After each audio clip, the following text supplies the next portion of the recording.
Now, the motive for the murder of a senior human settlements official remains unknown this evening. 52-year-old Tebogo Makhoa was shot dead in Vosloorus on Friday. A group of unknown people fired 28 bullets into his vehicle. Government officials, including Gauteng MEC Tebogo Makhoa and police, have visited Makhoa's family in Spruitview, Ekurhuleni. eNCA reporter Lindo has been following the story, and he joins me now. So, Lindo, this is just shocking. It looks like an assassination, really. I mean, 28 bullets into that car that he was driving. Any clarity on motive or any more information about the actual incident?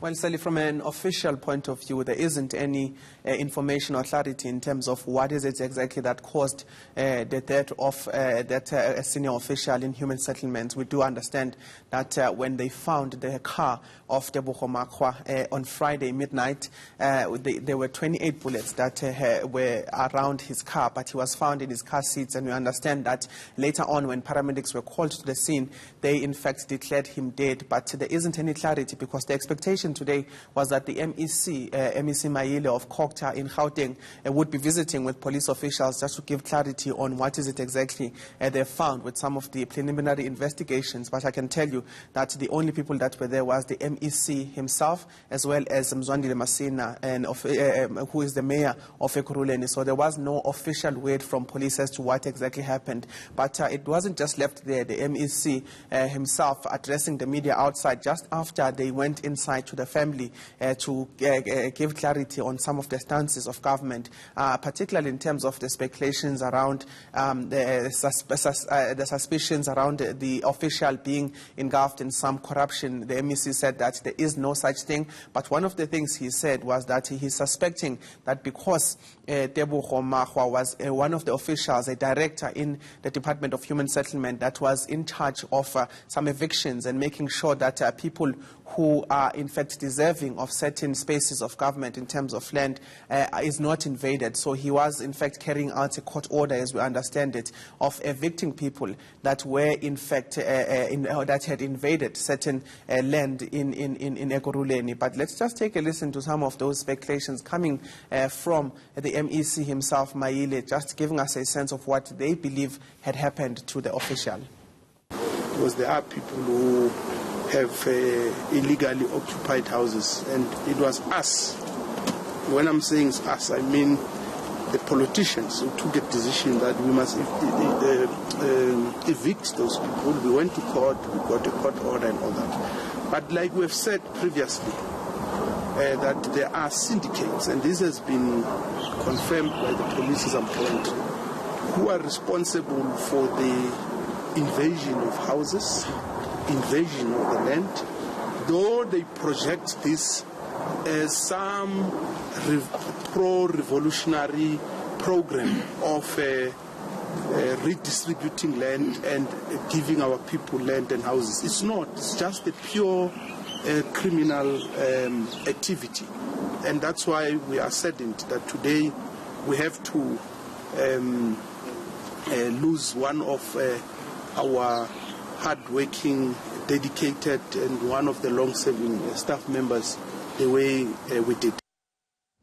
All right, so tell us a little bit more about Tebogo Makhoa. It seems that he was someone who was straight down the line. The Ekurhuleni mayor also speaking about him. Tell us more. Well, like he says, he has been described as someone who is hardworking, someone who's dedicated to his job, someone, in fact, when the family shared some of the information about him, started working at the Human Rights Commission before going to human settlement for many, many years, as they have put it. But he's been described as a hardworking person who's always straight and who could not possibly have been engulfed in any form of corruption.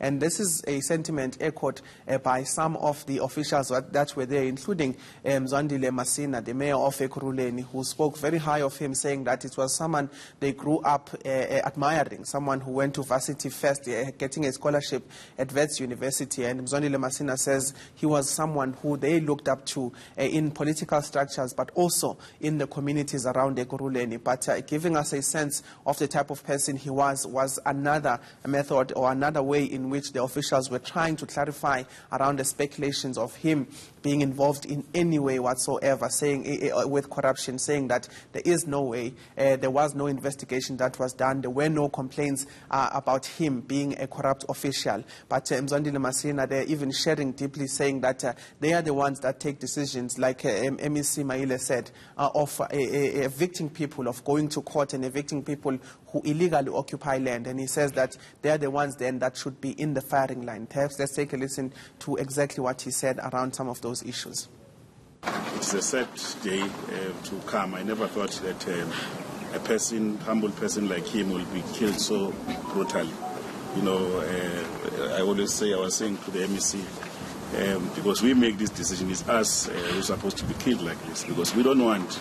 We have taken keen decisions that we want to provide human settlement to all our people. But we can only do so orderly and within the ambit of the law. So if officials are executing their responsibilities of ensuring that there is law and order in the country, we cannot accept this brutal murder of shooting someone, I'm told, almost 28 times. It's brutal. I don't understand, and I think that we are happy, MEC, that the provincial government has come in with additional capabilities to take the case to the provincial office so that we can speed the case. And so, Linda, any word from the police about possible leads, likely suspects or arrests? No word at all, Sally, unfortunately, but one of the things that came out from the MEC was that they are suspecting that other workers from the Department of Human Settlement might be in danger at this stage. So the only thing we've heard today is that the police are working with the department to try and protect and make sure that all of those that were working with the deceased are protected at this stage. Yeah, that is really quite alarming news if other people in that Human Settlements Department might be at risk. Thank you so much for that reporting. That was Linda Kulu.